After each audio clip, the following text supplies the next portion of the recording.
আসসালামু আলাইকুম। আমরা এই ভিডিওতে খুব সহজেই শিখবো যে কোনো সফটওয়্যার কিভাবে আনইনস্টল করতে হয়। আপনি যদি আমার চ্যানেলে নতুন হয়ে থাকেন, স্মল টেক লাইব্রেরিটা অবশ্যই সাবস্ক্রাইব করে রাখবেন। এই চ্যানেলে আমরা নিয়মিত টেক ও কম্পিউটার রিলেটেড ভিডিও ছেড়ে থাকি। সো এই জন্য আপনি চ্যানেলটা অবশ্যই সাবস্ক্রাইব করবেন আর ভিডিওতে একটি লাইক দেবেন।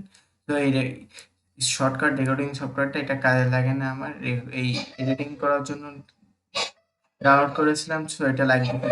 আমরা কিভাবে আনইনস্টল করব? সবাই ভাবে যে আমরা এই লেফট বাটন ক্লিক করে যদি এখান থেকে ডিলিট করে দিই তাহলে পুরোপুরি আনইনস্টল হয়ে যাবে। এটা ভুল। এটা কখনোই আনইনস্টল পুরোপুরি হয় না।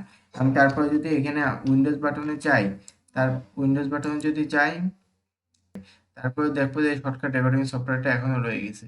তো এটা আনইনস্টল করার জন্য আমরা এখান থেকে ডিলিট করার পর আমরা চলে যাবো কন্ট্রোল প্যানে চলে যাওয়ার পর আপনারা যাবেন এই যে প্রোগ্রামে।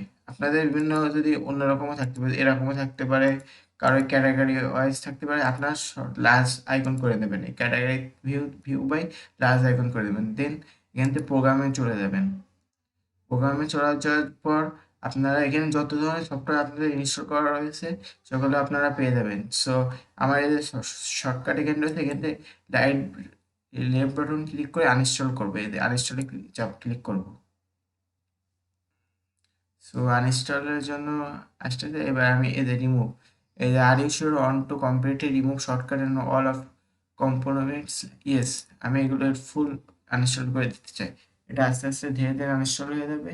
এভাবে যদি আপনারা যে কোনো সফটওয়্যার এইভাবে আনইনস্টল করতে পারবেন। আমি একটা এডিটিং সফটওয়্যার দেখালাম, আপনারা যে কোনো সফটওয়্যার, আমার এইগুলো কাজে লাগে এই জন্য আনইনস্টল করলাম না। তো আপনাদের যেগুলো লাগে না করতে পারেন এভাবে। সো এবার ফুল আনইনস্টল হয়ে গেছে। আর আমরা যদি রিসাইকেল বিনে যে এই যে শর্টকাটটা এখান থেকে যদি ডিলিট করে দিই তাহলে পুরোপুরি আনইনস্টল হয়ে গেছে। এখন আর এই সফটওয়্যারটা কোনো জায়গায় থাকবে না, এর কোনো নিশ্চিহ্ন থাকবে না। সো আজকের মতো এটুকুই। আর আপনি যদি স্মল টেক লাইব্রেরি চ্যানেলটি নতুন হয়ে থাকেন তাহলে অবশ্যই সাবস্ক্রাইব করবেন, আর সাবস্ক্রাইব করে থাকলে অসংখ্য ধন্যবাদ আপনাকে। সো আজকের মতো এটুকুই। আসসালামু আলাইকুম।